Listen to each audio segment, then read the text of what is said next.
Champions লিগের সেমিফাইনালের second লেগে মুখোমুখি হতে যাচ্ছে আর্সেনাল এবং অ্যাটলেটিকো দে মাদ্রিদ। এই ম্যাচটার ফার্স্ট লেগ দেখার পর আসলে ম্যাচটা অনেকের কাছে বোরিং লাগছে।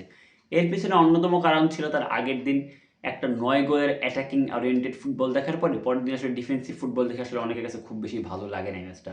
এখন দেখেন, ফুটবল আসলে খুব সবসময় যে আপনাকে এন্টারটেনমেন্ট করার জন্য খেলা হয় এমনটা না। ফুটবল আসলে ম্যাচ জেতার জন্য, ট্রফি জেতার জন্য খেলা হয়। সো ফুটবল একটা ভেরিয়াস একটা গেম, যেটা আসলে ভেরিয়াস ওয়েতে খেলা যায়। কখনো অ্যাটাকিং ফুটবলও খেলা যায়, আবার ডিফেন্সিভ ফুটবলও খেলা যায়। এখন এক একটা টিমের এক একটা স্টাইল থাকে, এটা আপনাকে মাইনে নিয়ে আসলে চলতে হবে।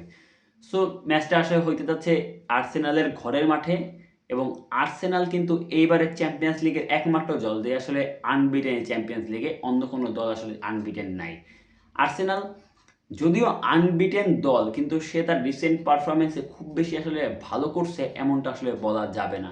সে লাস্ট কোয়ার্টার ফাইনালেও কিন্তু স্পোর্টিংয়ের সাথে কিন্তু 1 গোলে মাত্র জিতে আসলে চ্যাম্পিয়ন্স লিগে সেমিতে আসছে। সো তার পারফরমেন্স চ্যাম্পিয়ন্স লিগের লাস্টের দিকে খুব বেশি আসলে ভালো এমনটা বলার সুযোগ নেই। এর পিছনে অন্যতম কারণ ছিল তাদের সেট পিস যে স্ট্র্যাটেজি ছিল, সেটা কিন্তু আসলে খুব বেশি এখন কার্যকর হইতেছে না।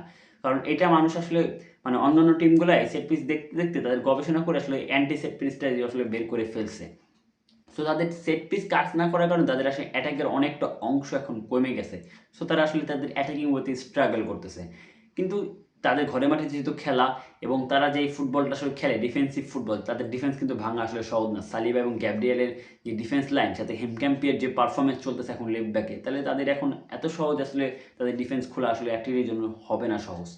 অন্যদিকে অ্যাটলেটিকো মাদ্রিদকে নিয়ে যদি আমরা কথা বলি, অ্যাটলেটিকো মাদ্রিদ কিন্তু চ্যাম্পিয়ন্স লিগে আসলে কিন্তু হঠাৎ করে কেমন একটা ভালো পারফরমেন্স দিতেছে, কিন্তু তাদের লিগে কিন্তু খুব বেশি তারা ভালো করতেছে না। তাদের যদি রিসেন্ট পারফরমেন্স দেখেন, লিগে আসলে তারা অলমোস্ট সব ম্যাচই হারছে, কিন্তু তারা আসলে চ্যাম্পিয়ন্স লিগে এসে বার্সাকে চ্যাম্পিয়ন্স লিগ থেকে বের করে দিয়েছে।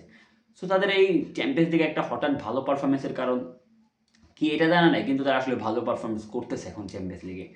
এখন যদি বলেন ভাই, এখন ফেভারিট কে এই ম্যাচটার জন্য, এবং ম্যাচটা আসলে কেমন হতে যাইতেছে, দেখেন এই ম্যাচটা নিয়ে আপনার এক্সপেকটেশন যদি আপনি এমন রাখেন যে ম্যাচটা খুবই অ্যাটাক ওরিয়েন্টেড হবে, অনেক বেশি গোল হবে, আসলে তেমন হতে যাচ্ছে না।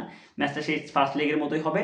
হয়তোবা কেউ 1-2 বা 2-1 বা 2-3 এইরকম একটা রেজাল্ট হইতে যাবে। এর বেশি হওয়া আসলে পসিবল না, কারণ আর্সেনাল আসলে সেই পজিশনাল ফুটবলই খেলবে, এবং ব্যাক পাস যেটা আসলে তাদের স্বভাব, সেটা আসলে তারা করবেই। অন্যদিকে অ্যাটলিটি আসলে কাউন্টারে ঘায়াল করার চেষ্টা করবে, এবং Simeone five of the back নিয়ে নামবে এবং উইং ব্যাক খেলাবে, এটা মোটামুটি কনফার্ম।